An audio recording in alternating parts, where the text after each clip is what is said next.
This is a Film Stories original podcast. Love this podcast? Support this show through the Acast supporter feature. It's up to you how much you give, and there's no regular commitment. Just hit the link in the show description to support now. This episode is brought to you by Progressive Insurance. Do you ever find yourself playing the budgeting game? Well, with the Name Your Price tool from Progressive, you can find options that fit your budget and potentially lower your bills. Try it at Progressive.com. Progressive Casualty Insurance Company and Affiliates. Price and coverage match limited by state law. Not available in all states. My dad works in B2B marketing. He came by my school for career day and said he was a big ROAS man. Then he told everyone how much he loved calculating his return on ad spend. My friends still laugh at me to this day. Not everyone gets B2B, but with LinkedIn, you'll be able to reach people who do. Get a $100 credit on your next ad campaign. Go to linkedin.com/results to claim your credit. That's linkedin.com/results. Terms and conditions apply. LinkedIn, the place to be, to be. A little self-care can go a long way, especially amidst the hustle and bustle of the holidays. That's where Vegamore comes in. Trusted by millions, Vegamore is all about giving your hair the love and care it deserves. With their vegan and cruelty-free formulas, you can nourish and revitalize your strands while indulging in some much-needed pampering. Because let's face it, who couldn't use a bit more me time this time of year? Go to vegamore.com/ACAST, code ACAST. That's vegamor.com/ACAST, code ACAST.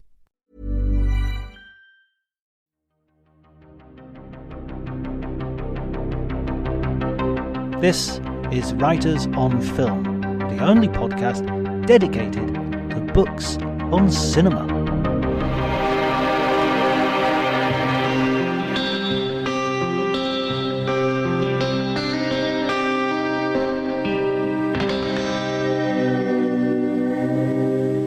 Hi everybody and welcome to Writers on Film. My name is John Bleasdale. I am a writer and film critic, and today I'm going to be talking to Demetrios Matheou, who is a film critic and a author. He has written a book on new South American cinema for Faber, but today we're going to be talking about his new BFI Classics book on Mean Streets, Martin Scorsese's breakthrough film, not his first film, but his breakthrough film certainly, which was released 50 years ago. If you enjoyed the episode, please remember to like and subscribe. You can follow me on Twitter at Dr. Jonty, DRJONTY, or Instagram, the same handle. But before you do any of that, enjoy the conversation.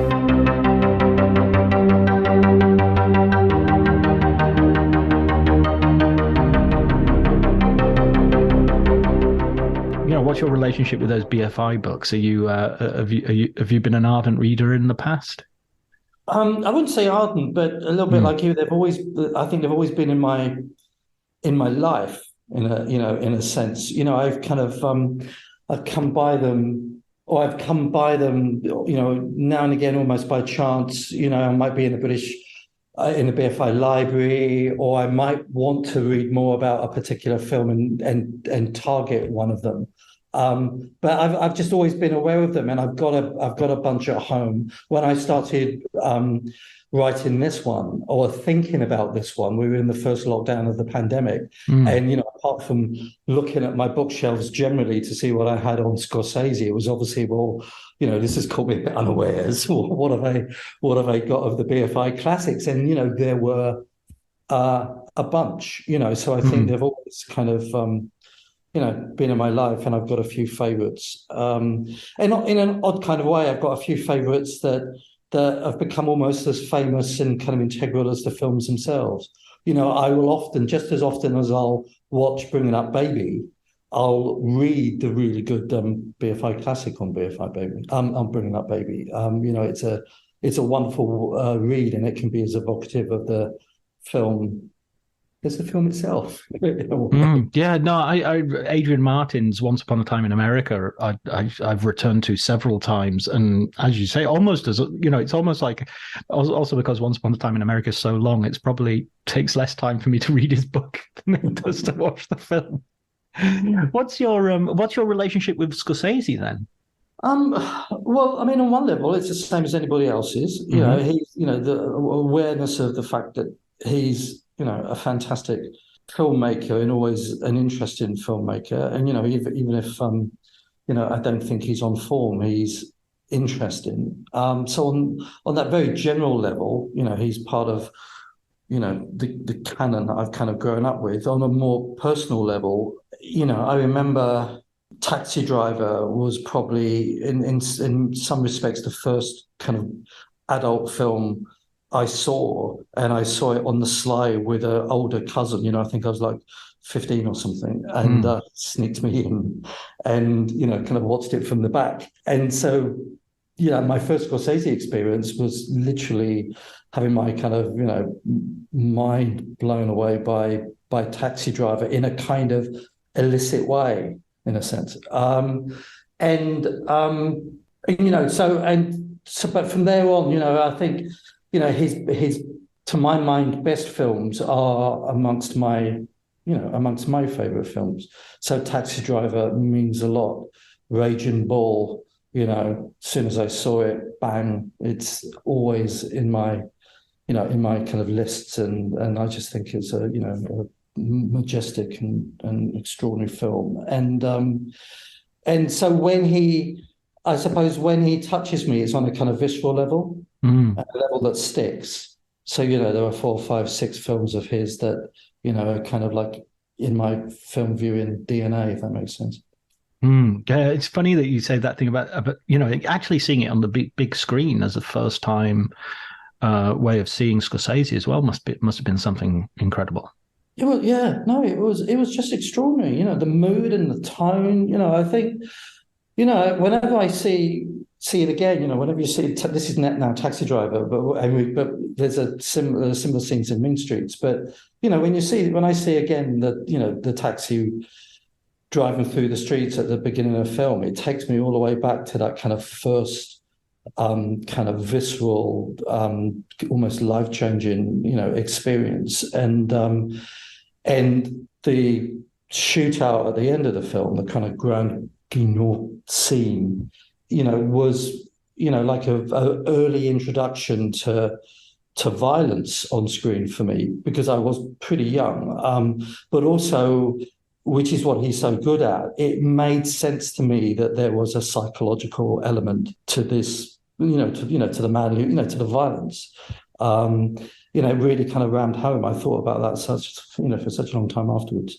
But there are scenes that have, but again, I'm so sad that the first time I saw Mean Streets was on VHS, because it was when I was older. It was a case of, let's look up some Scorsese that I haven't seen. And because I would have loved to have experienced, that first scene or the whole sequence really in Volpe's, but when De Niro enters, when the camera first enters Volpe's, and it kind of dollies along the bar, and you see all these extraordinary figures, and it's all doused in red. And then a few minutes later, when De Niro walks in, and and to jump in Jack Flash, and it kind of cuts between him and Keitel and back again, and the camera's doing all these different things, and the speed changes, but that's the kind of moment that, that's like real cinema to me. And I really wish I'd seen it for the first time on big screen rather than on VHS. But it really whacked me when I saw it on video as well.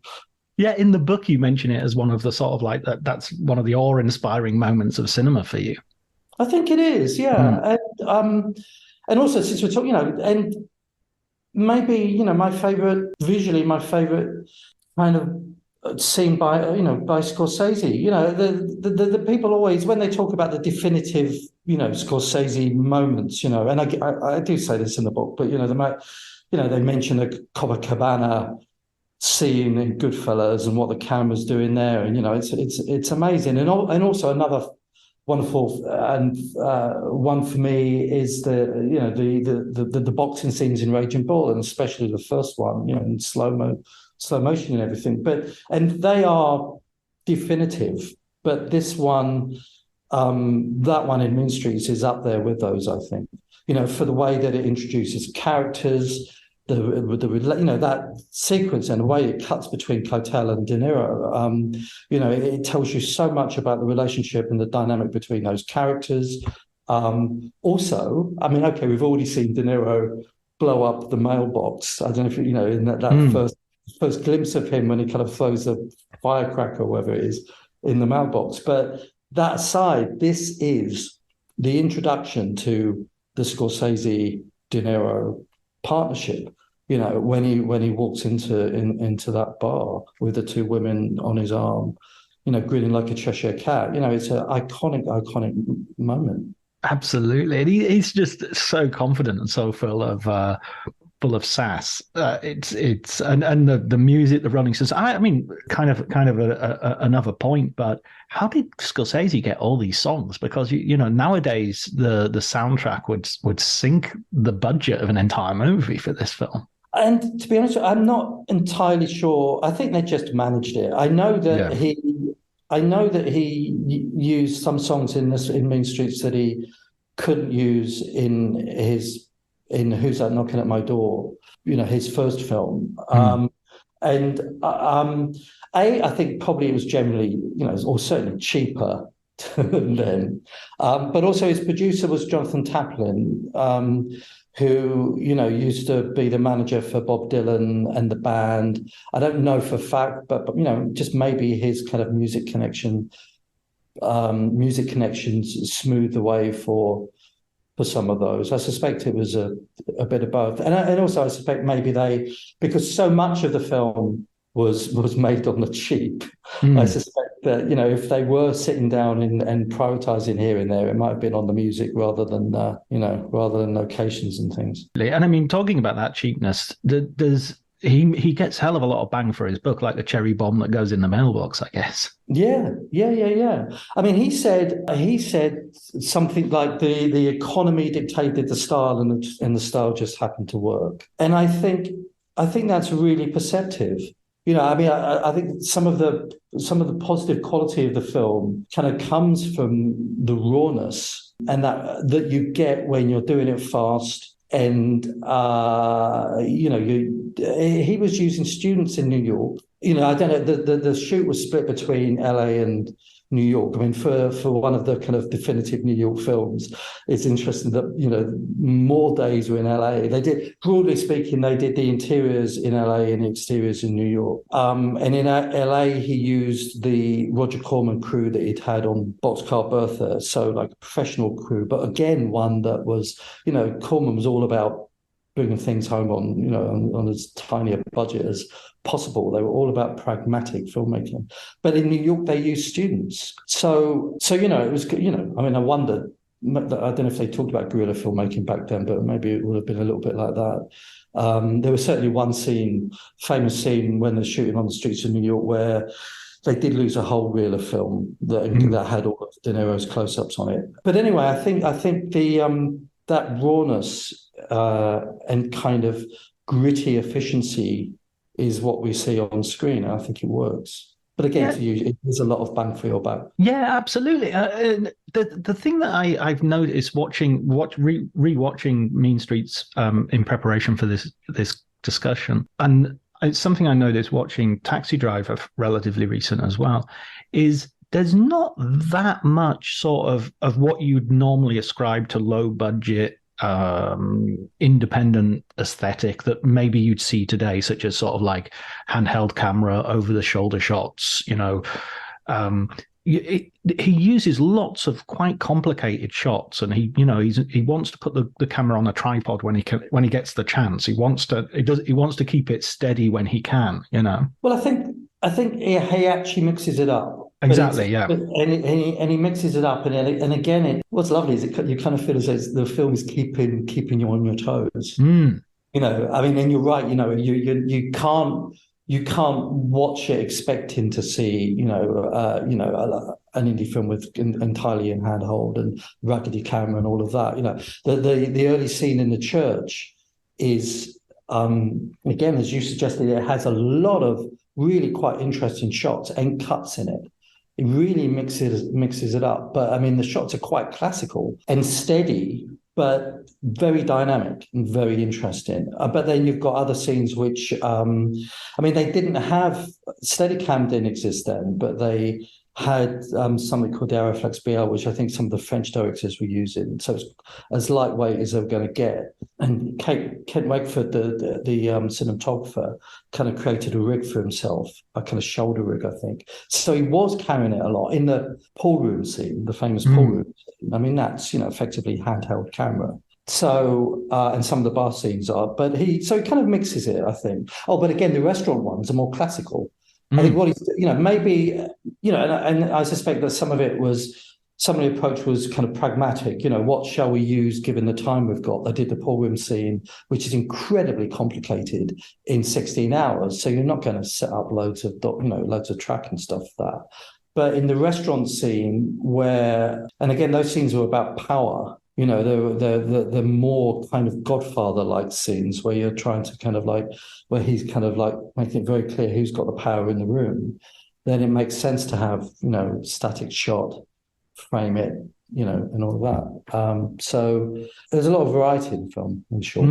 And I mean, it's interesting you bring up. There's a couple of things in the book that I was really sort of question marks one mistake I always make about Mean Streets is I always think of it as his first film, and of course it's like his third, I think. Yeah. Third, yeah.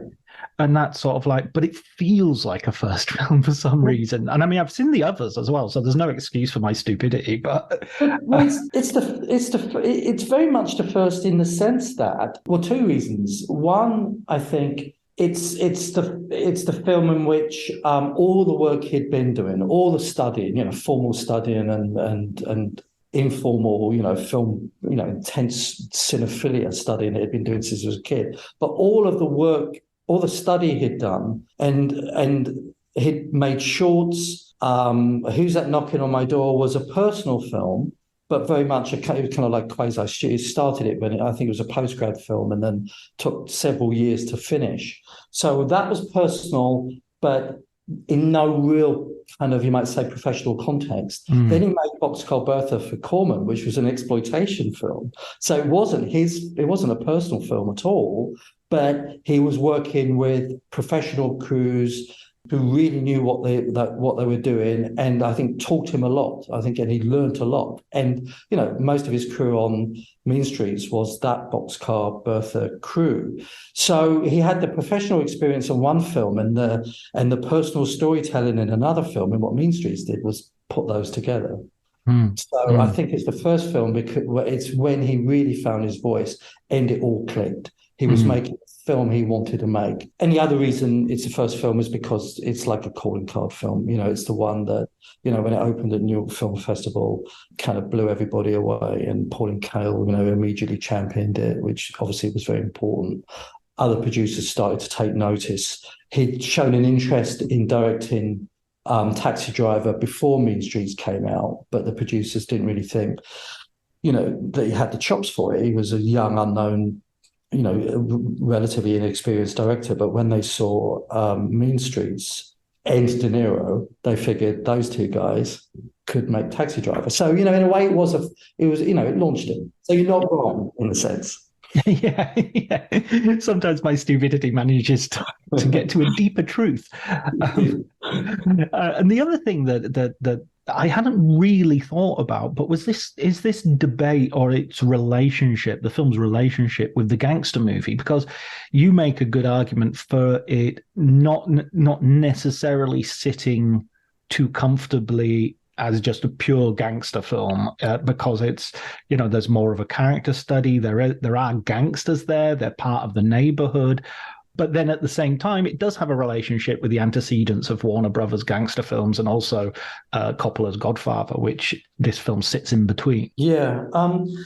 This is the thing. I think I sometimes think of it as a kind of outlier in the genre, right. But in the same way as, so it's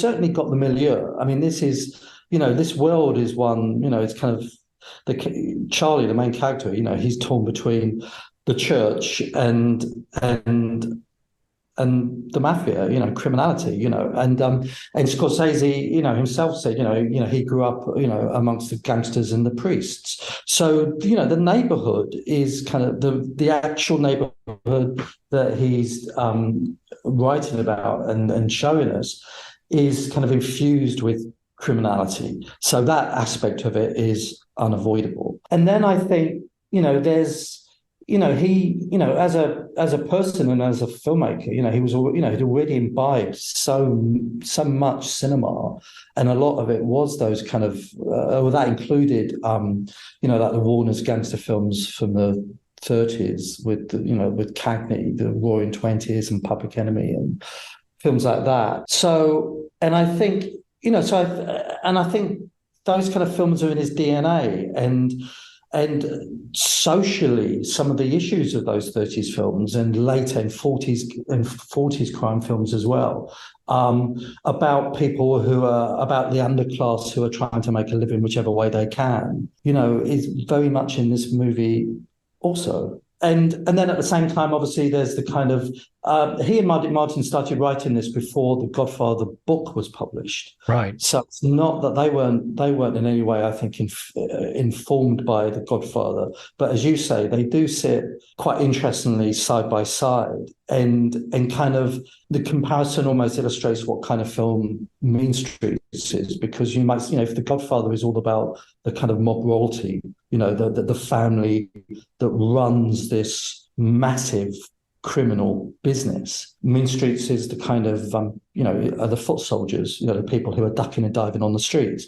And some of them, like Giovanni, Charlie's uncle, he is a player. He's a mob player. So it's just a different kind of view into that world. But also, as I think you were suggesting, it doesn't really play with any of the familiar tropes. You don't have the machine gun shootout in the streets. You don't have loads of kind of machinations over the dinner table. Who's going to hit who and who's going to do this? The violence is spontaneous, kind of made up on the hoof, in a way. And so, it doesn't play by any of those rules, but it does give you a picture of a criminal world. And you bring up a point, a film that maybe not many people would recognize. I think it's called Dead End, the Humphrey Bogart film. Yeah, William Wyler. Yeah, Lillian Hellman scripted, I think, if I remember rightly. And I mean, just in the sense that it's set in a neighborhood. I mean, that I'm not sure if it's based on a play, but that film's very sort of theatrical in that it's set in one sort of space, really. Yeah, and I'm not sure it's a film that Scorsese's ever mentioned, not that I've seen anyway. But when I saw it, it did kind of resonate in a way, because it's kind of more kind of by the route, more on the docks, I think. But it's either the first or one of the first films to feature the Dead End kids, who were featured in other gangster films, but these literal child actors who always played kind of delinquent ruffians, in the neighborhood. And it's an interesting film because it plays on the kind of class tensions between kind of, I don't know, posh New Yorkers who are trying to gentrify this slum area and the locals who don't want anything, don't want to know about them at all. So on one level, there's a drama and a conflict between these. But then you've got Humphrey Bogart, a child of the neighborhood, who's now a notorious gangster who's on the run, who comes by because he wants to kind of hook up with an old sweetheart. I can't remember whether it's originally to see his mum or his mum and the old girlfriend, but he's kind of, and the young boys kind of revere him, and everybody else just wants him to kind of quit. So, but it's a strong neighborhood film, albeit on sets. So it's kind of artificial. It's a very artificial film, but at least it's trying to be authentic. And again, the great thing about Mean Streets and De Niro always is that it is authentic. Absolutely. And you have it's set during the San Gennaro Festival, which I think is beginning of September in New York, and it lasts about a week or so. I think it used to be 10 days. I don't know if it still is. Yeah, which oddly enough is a Neapolitan festival. Scorsese, Sicilian, and his stories are, his characters are Sicilian, but it's the biggest festival in the area, and therefore a useful one for him to use. And what's interesting is the whole story takes place during the course of the religious festival, which as at times I think has also had a gangster connection. I think the local villains were kind of creaming some of the money off the San Gennaro festival, which again tells you about the kind of dynamic between the church and the crooks. I think there might be an episode in The Sopranos where there's a festival. I'm not sure if it's the same one, but it reminds me of it, that one of the fair rides is, a bit hooky, a bit wrong, and there's an accident, and and of course it's used in Godfather Part 2 where De Niro is planning. Another parallel that you bring up. I loved that unity of time as well, because in a way, cinematically, it feels like it could be spending a lot of time. There was a bit when I was watching it where I was thinking, is this another San Gennaro festival? Has a year gone by between these things happening? And I think that's you bring that up by the fact that it doesn't use establishing shots in the way that conventionally film does, and so it does give you a slight sense that things are drifting and you're not quite sure, what the interval between certain things are. Well, sometimes you feel there's no interval at all in a really charming way. So there's that moment when immediately after the pool room scene, so you've had this huge scene where they go over to another part of town, they argue with these Neapolitans, they have this huge fight, then the police come in and stop it, and then the police leave and they start again. All of this sort of violence and chaos. And it's a way that Scorsese, who edited this himself, does a lot of the editing. It's just like snap, and they just walk straight into the bar, But you can tell that they've just come. It's exactly the same group, other than De Niro.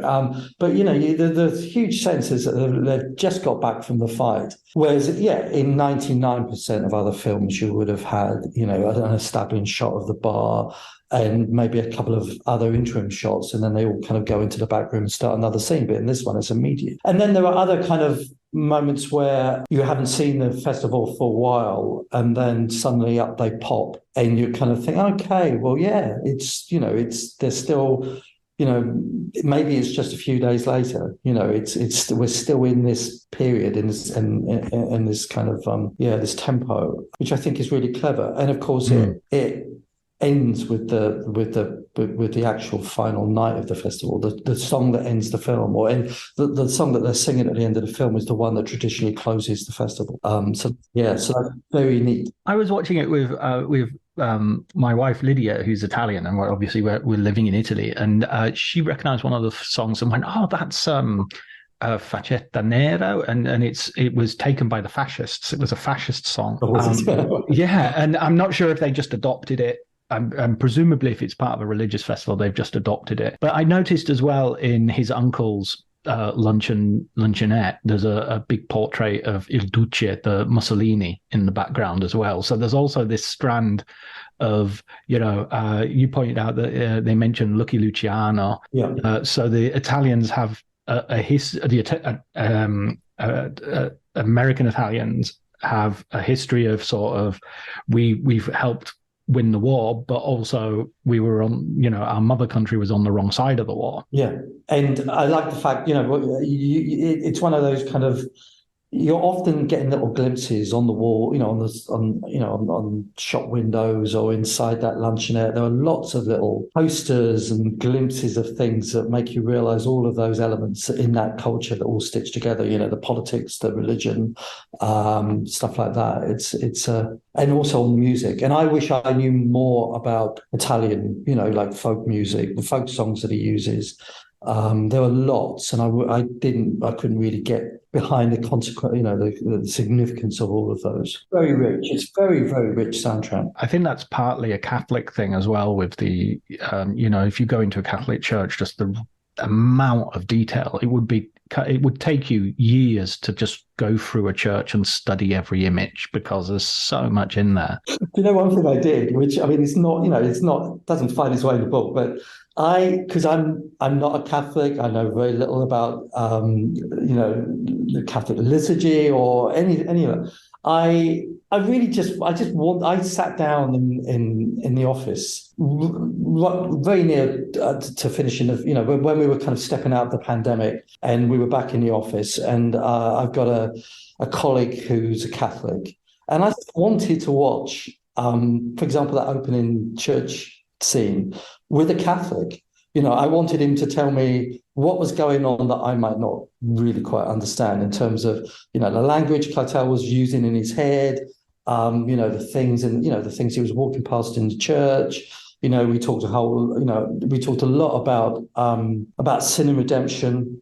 You can read about that, but it makes a difference if you actually sit down and talk to a practicing Catholic about it. You get entirely, and I just wanted to have a better sense, even if it was just for myself, and it wasn't going to find its way into the book, because obviously a big theme of it is redemption. What I think is interesting about Scorsese's own spiritual journey, if you like, is that his parents aren't particularly observant Catholics, or not at all, as you make the point. And so it's something that he's sort of adopted himself. It's not something he's had sort of placed on top of him.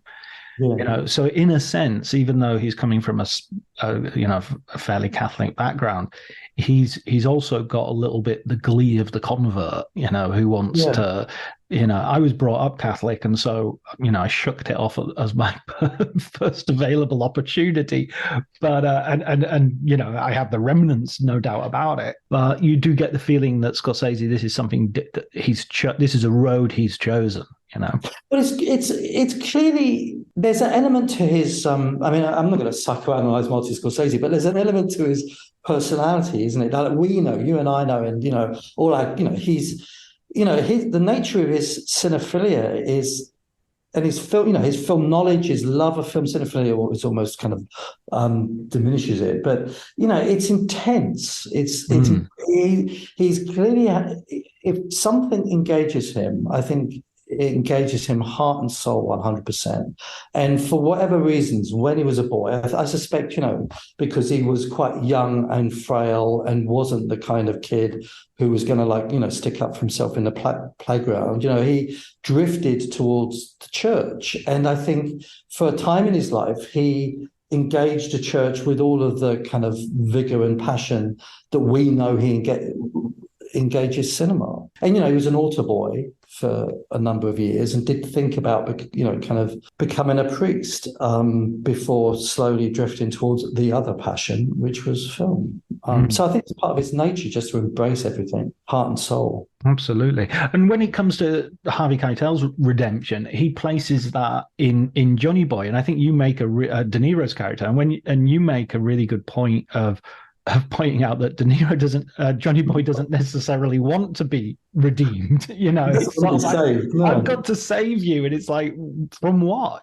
From this guy who's, there may be an argument that Charlie's making absolutely everything worse, because if there was no filter between him and Johnny Boy, first of all, Michael wouldn't have lent him so much money, and secondly, Johnny Boy would have got a beating, and that would have been the end of it. Yeah, and I think in a way it's almost like, nobody thinks of Mean Streets as a mystery, but I think there is a kind of a mystery there. And I think Scorsese at times has acknowledged, not using that word, but acknowledged the fact that we don't really know.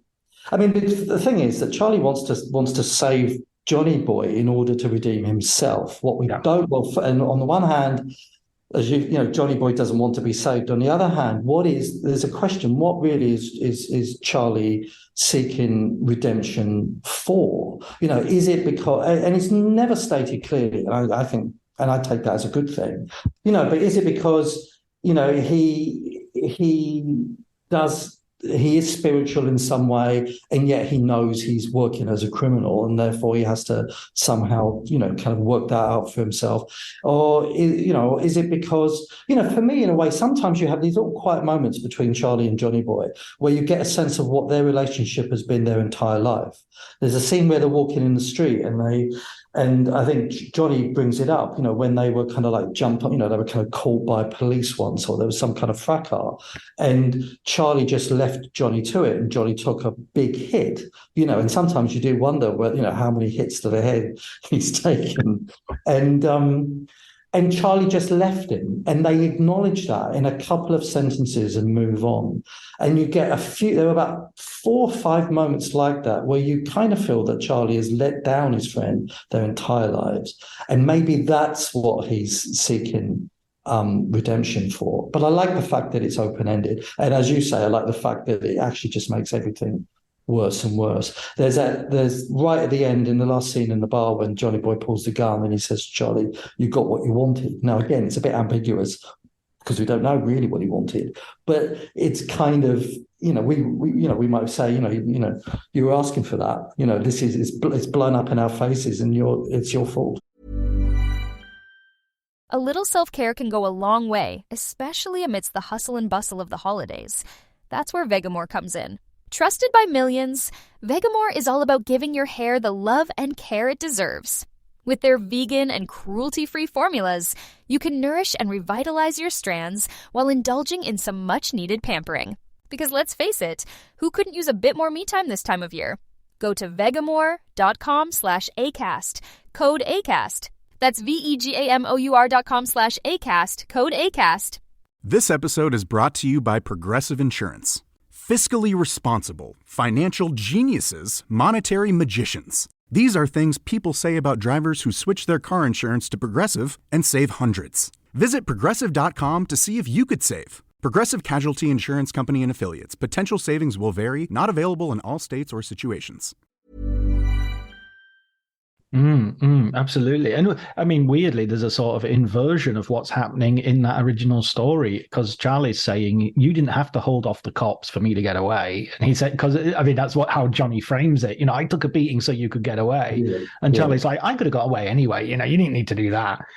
But that's not true. In the pool room, there's that brilliant thing where Charlie is just when Charlie ends his fight. But I think he's basically, although we've got the soundtrack which is drowning everything out, the impression is he's basically saying, "Look, I hurt my hand."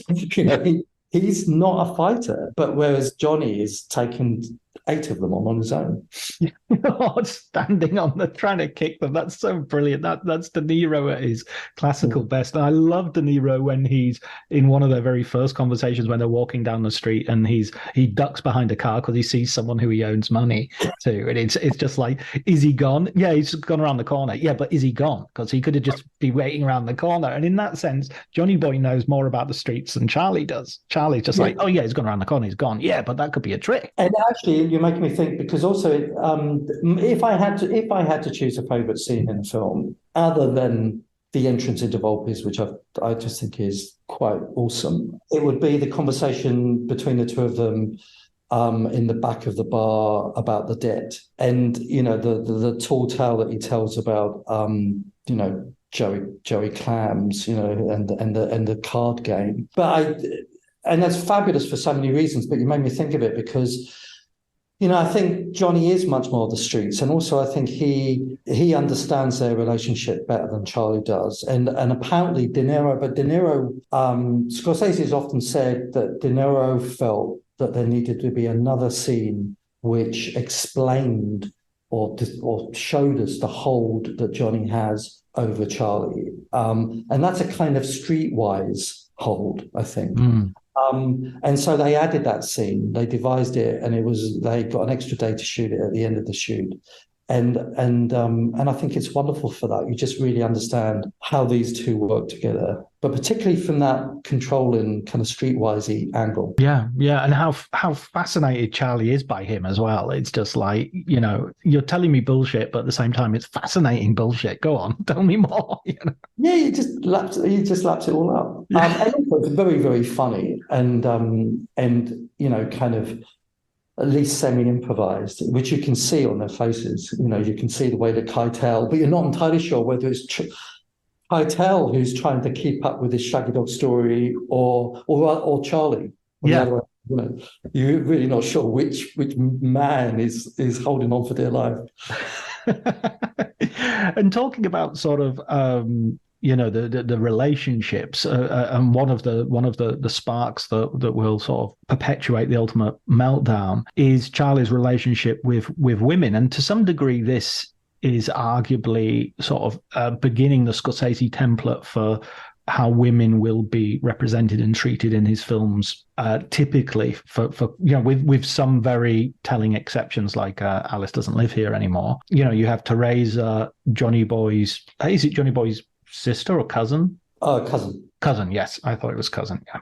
And the stripper from the bar. I mean, that template, it's not a good one, is it? It's not a positive one. The women tend to fare fairly badly in his films, and particularly in the films that he does with De Niro, which is, it's not to obviously denigrate them as human beings, but I think that they're always trying to show the characters that they're, talking about in some kind of realistic light. And, so I think we're not, and, but this one is, so yeah, Teresa is, and it's very much part of Charlie's dynamic in the film as well, because he's trying to, he thinks, look out for Johnny, but also he's trying to keep on the right side of his uncle Giovanni. He wants to take over this restaurant, which is about to fall into his uncle's hands.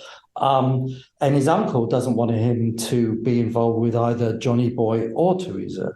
Teresa's kind of part of the neighbourhood, but it's unclear what all the family connections are. But I think that, Giovanni kind of looks down on her family. But also, interestingly, they all look down on her because she wants to leave the neighbourhood. So if you forget for a while how the men treat her, she's an interesting figure, because all these guys are all trapped in this kind of codified, narrow-minded, bigoted world downtown. And she wants to get out of that. She wants to kind of have it, lead her own life, get an apartment uptown. She's trying to persuade Charlie to do that, but she's not getting anywhere. So she's an interesting figure anyway, just because she represents, a desire to escape. But then, yes, Charlie doesn't really treat her particularly well. There's the dreadful scene at the end of the film. Can we do spoilers? I suppose we've been given lots of spoilers. The most terrifying scene in the film, in a way, is at the end when Charlie and Johnny finally go at each other, and Teresa has an epileptic fit.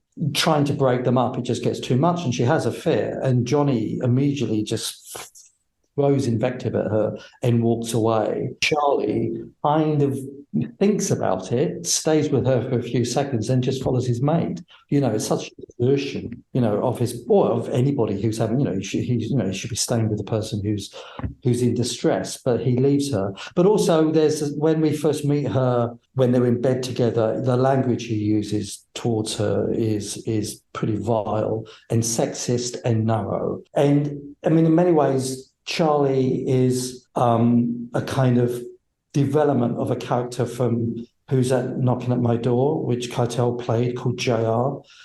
We didn't say, but Scorsese originally conceived a trilogy of a film which was never made, or a script that was never made, called Jerusalem, Jerusalem, and which involved kids. And then there was Who's That Knocking, and then it would be Mean Streets. And JR, the character in Who's That Knocking, is again, it's just somebody who treats his partner very, very badly, treats women very, very badly. And is it because, is it a kind of, I don't want to analyze too much. Is it a Catholic view of women? Is it an Italian view of women? Is it a Roman Catholic view of, is it all of that all together? I don't know. Is it a 1973 view of women? I'm sorry, exactly. Is it a 1973 view of women as well? Yeah. Thanks for that. All of that. It's very complicated and not good. Yeah. I mean, I think there's a bit where he's responding to criticism that you quote in the book, where somebody in the New York Times says, why do I want to spend time with these horrible people? And he's like, well, I do. Why should I care about these people? Well, I do. They aren't perfect people, but they've. I mean, even Teresa, she's called the C word in one scene, and then she sees a black chambermaid coming out of the hotel, and she treats her disgracefully, and you immediately think, oh, wait a minute, I was feeling sorry for you, and now you're treating this other person badly. So how's that going to work? That's right. And actually, there are two kind of things to say on that, and I didn't really articulate it particularly well, because I think the problem is that, which we all do, we're viewing, aside from anything else, we are viewing, any film of any period, but we're viewing this film from 1973 through the prism of how we like to treat people today. But what Scorsese is doing, as an artist and a really good filmmaker, is it's just showing it exactly as it is. He wants to show give us an authentic. And he's often said that in a way, Mean Streets for him is a kind of act of anthropology. And he wants to show us this world, warts and all, exactly as it is. And one of the reasons that De Niro has always been a good collaborator, one of the reasons with him, is because De Niro, they're not apologizing for their characters. It's funny, isn't it? Because you often hear actors say, oh, we never judge our characters because the minute we judge our characters, that's the end of it. We have to believe in them 100%. And that is sincere. And I think it's a very useful kind of attitude for an actor to take. But it's the Scorsese template for that is another level. The kind of truth telling of his better films, and that's why they're so painful to watch. Raging Bull. When you're watching Kathy Moriarty get bashed every which way in Raging Bull, it's tough. But that's a true portrait of that figure. Yeah, and I must admit, I watched that film so many different ways as I was growing up. I watched it partly as a sort of like, this is a great, grittier boxing film than Rocky.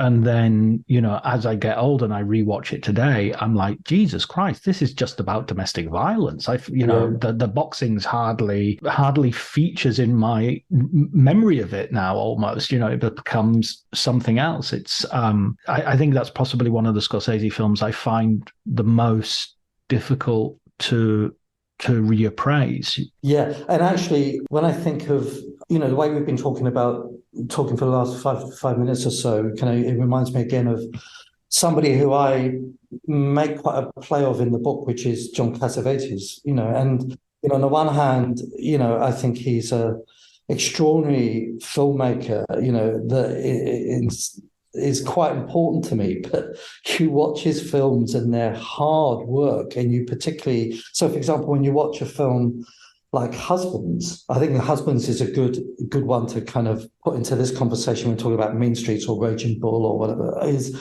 because the attitude towards women by the men in Husbands is again, it's despicable, and but also, just the whole.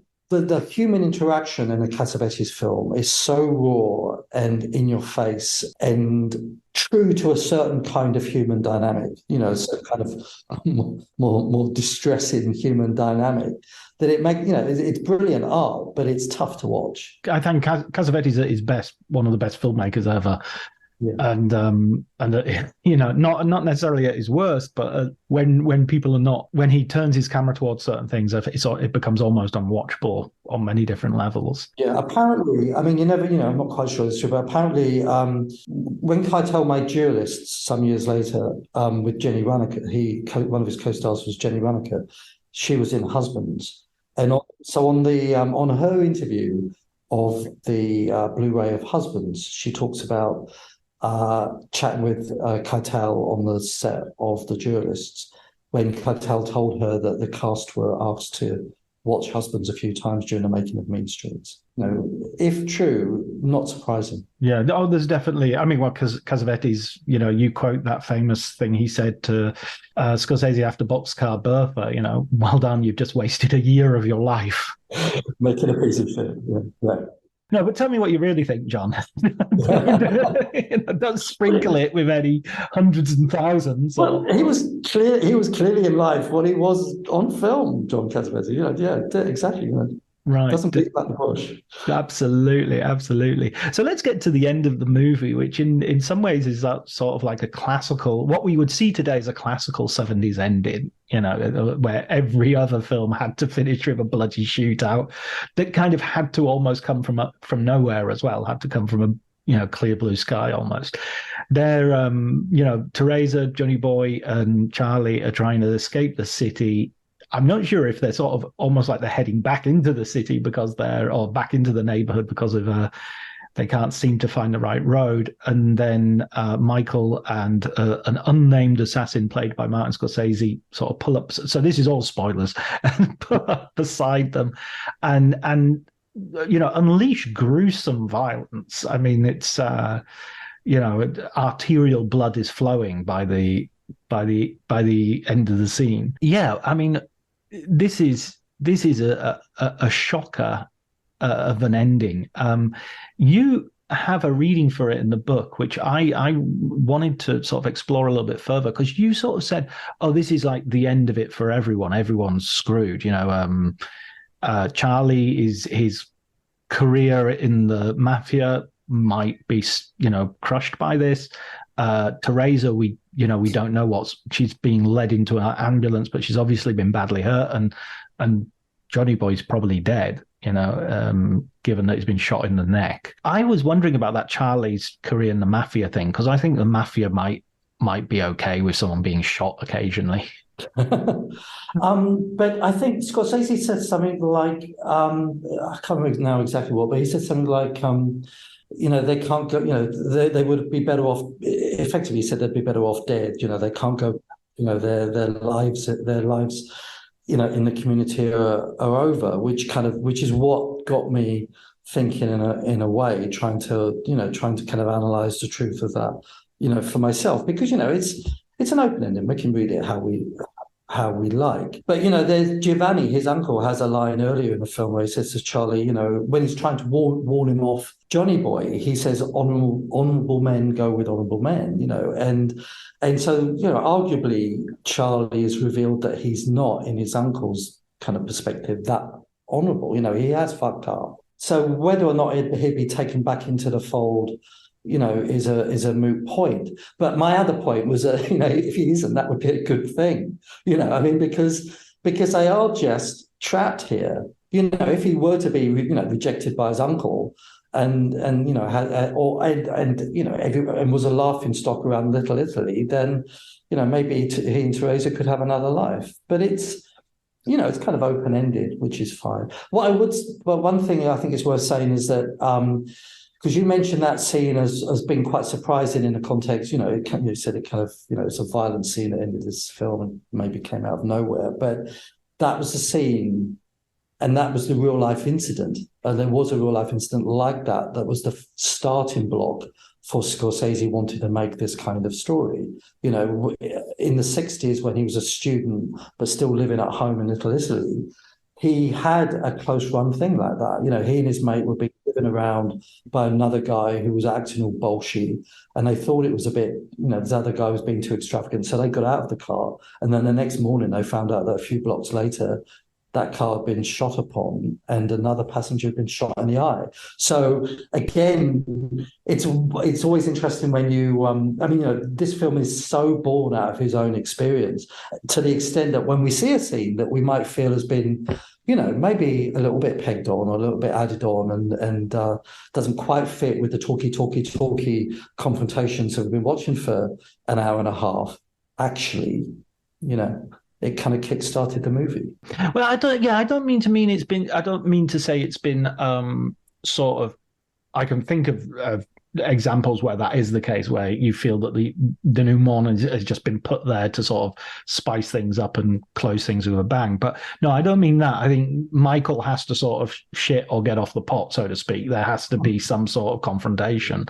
Johnny Boy is from the first moment a kind of a tragic figure who's not gonna end well. It's just kind of, I think it's similar to Taxi Driver. You feel everything's going to boil, and he somehow manages to make it boil. Instead of the pot boiling over as you were expecting, he blows up the kitchen. Oh, I see what you mean.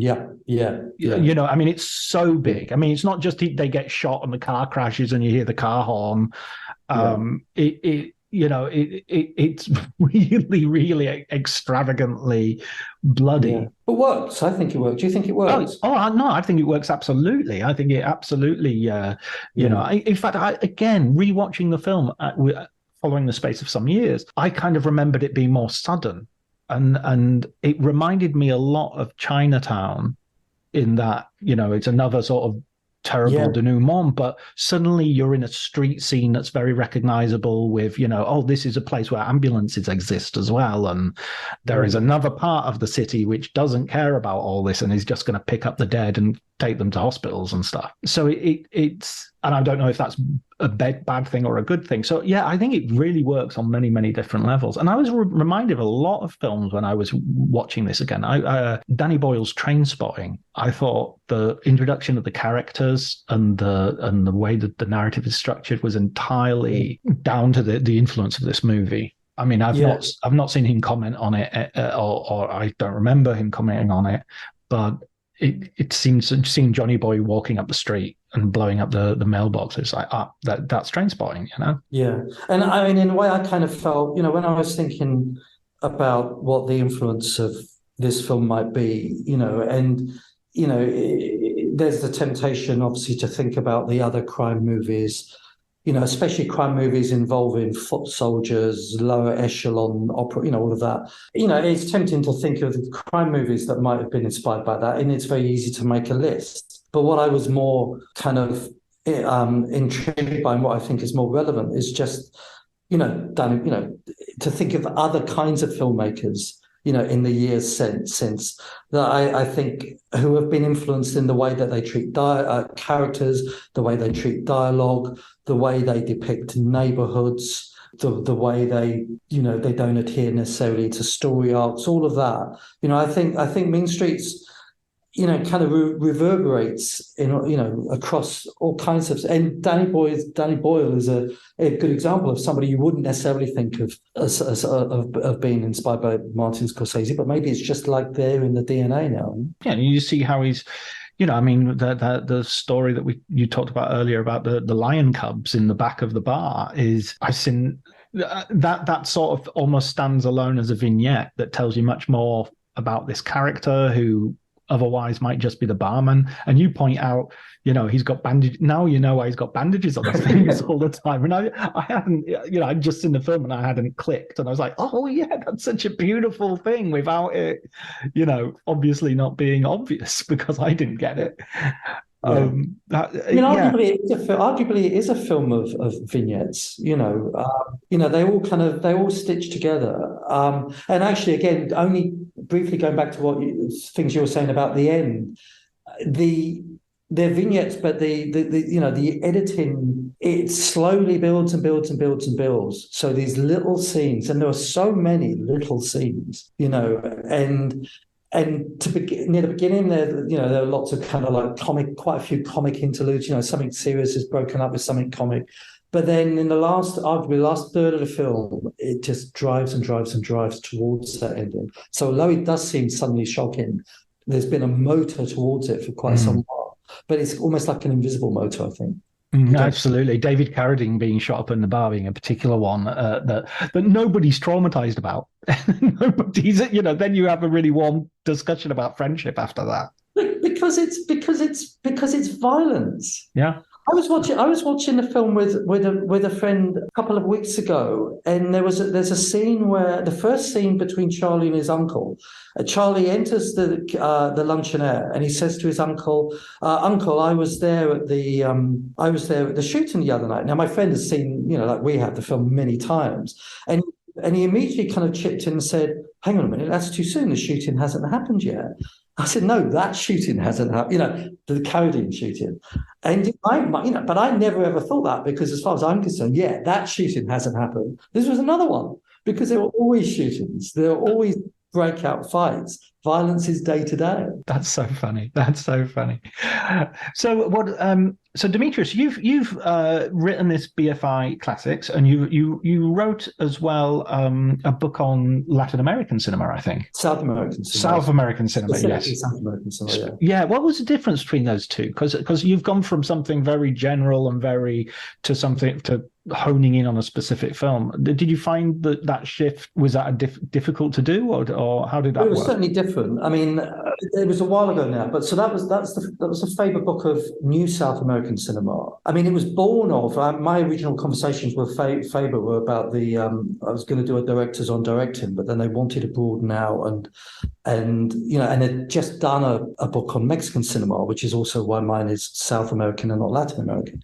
Right. So they just wanted to kind of look at broader, look at regions. So that was different for two reasons. One was it was a whole continent cinema. It was new South American. So it was from the late 90s onwards. Right. It was a whole continent cinema, but also in that Faber tradition, we wanted it to be driven by interviews, so, and we're talking about, Walter Salas, Fernando Morales, Lisandro Alonso, and those two in Brazil, Lisandro Alonso and Lucrecia Martel in Argentina, blah, blah, blah. So it involved, I went to Argentina, I went to Brazil, I went to Chile.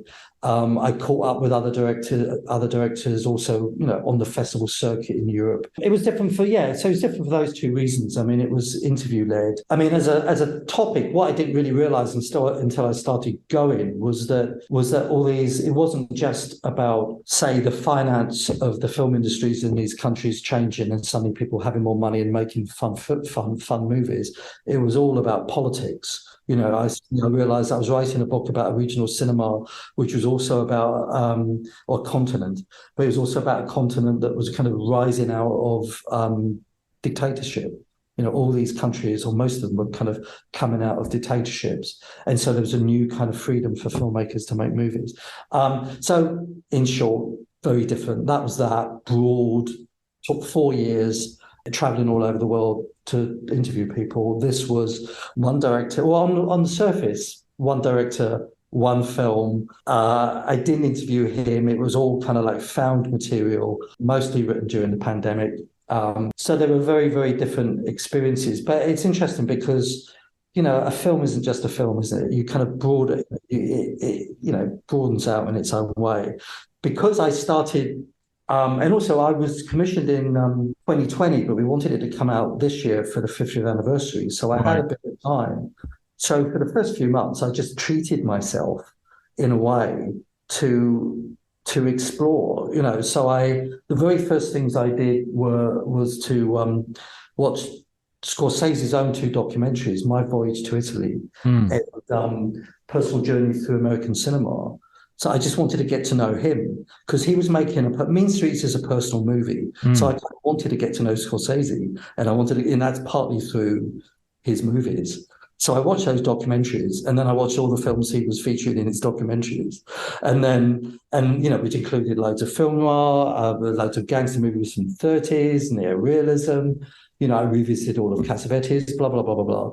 So in a way, a much smaller book still had quite a broad experience, if that makes sense. Yeah, yeah. And have you seen his most recent film, Killers of the Flower Moon?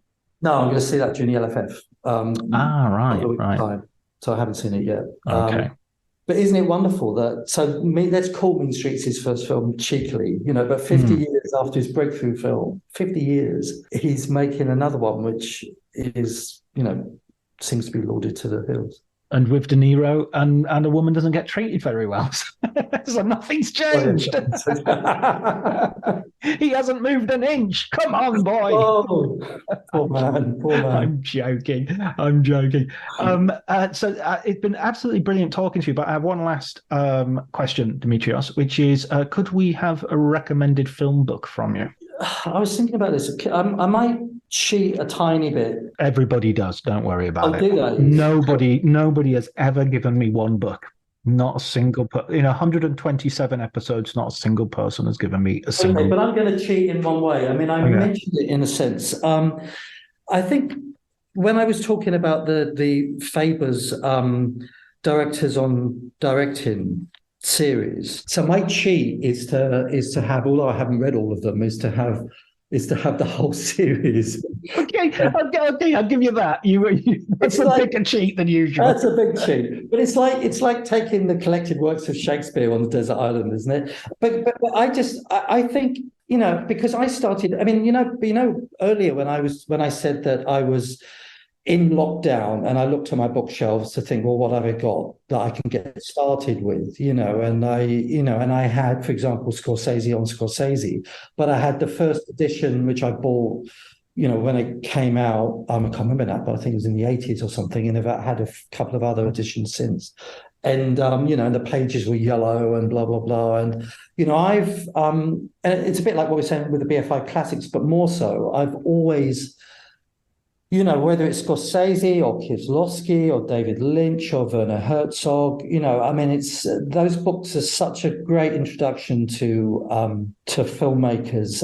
And I love the fact, and it goes to what I was saying about investigating mean streets and also the Latin American, films have contexts, it's biographical context, a national context, a political context. And I love the story. When you read one of those directors on directing, you get all of that. You get all of the background. And I just think it's a wonderful way to kind of enter a filmmaker's world. So I would have all of those. Excellent. What a great choice. Yeah, I was just thinking about the context earlier when you were talking at the very beginning, and you were talking about that New York Film Festival in 1973 when Martin Scorsese's Mean Streets opens the festival.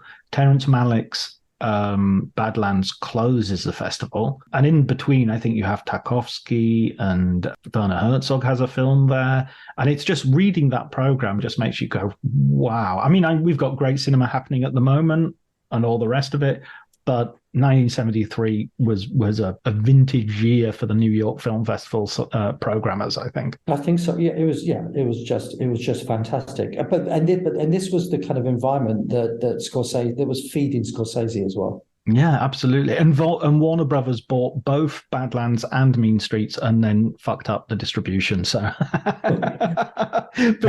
because they were distracted by The Exorcist. That was So it's Mark Commode's favorite film, so we've got to like it, I guess. Yeah. I mean, I like The Exorcist, but I watched it recently at the Venice Film Festival, and I thought this is a great film, but it's like a 4-star masterpiece. It's like for me, it's just like I really like this, and I would almost automatically give it 5 stars for how influential it is and for how important it is for the genre and this, that, and the other. But if I'm just watching it in the cold light of day, I would say, it's really good. It's 4 stars. I like it, but I don't love it. Yeah, no, yes. I'm going to cut that bit out.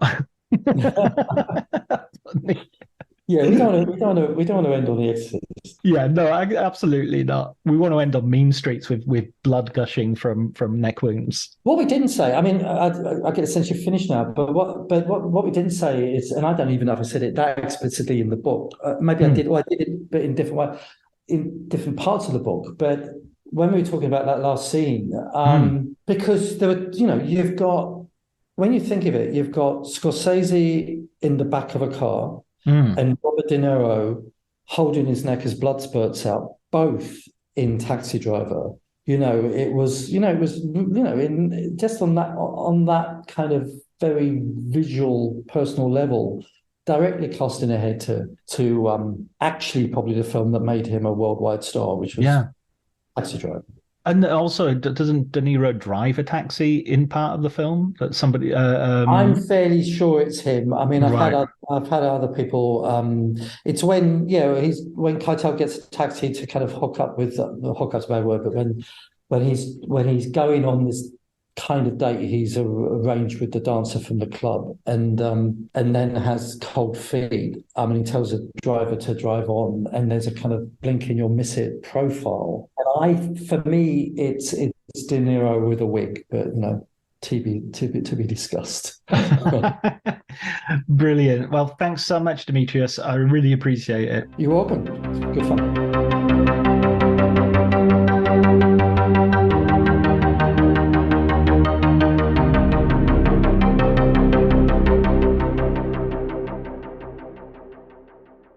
So that was me and Demetrios talking about Scorsese's film, Mean Streets. I hope you enjoyed the conversation. I certainly did, and I think Demetrios did too. I hope so. I'm not sure who we've got on next week, actually. I think it might be... Well, no, let's just have it as a surprise. I'm sorry if my intro and outro has been a bit understated, but I'm feeling a little bit under the weather, so that's the reason. But I wanted to put out this episode this week because it's a good conversation, and I'm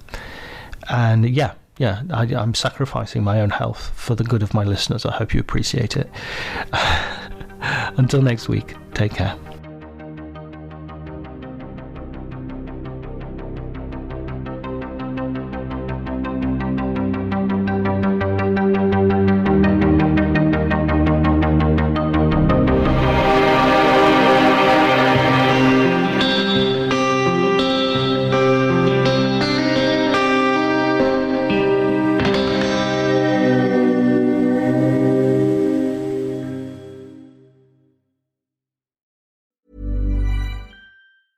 As the days get shorter and the nights chillier, it's tough to keep up your fall workout routine.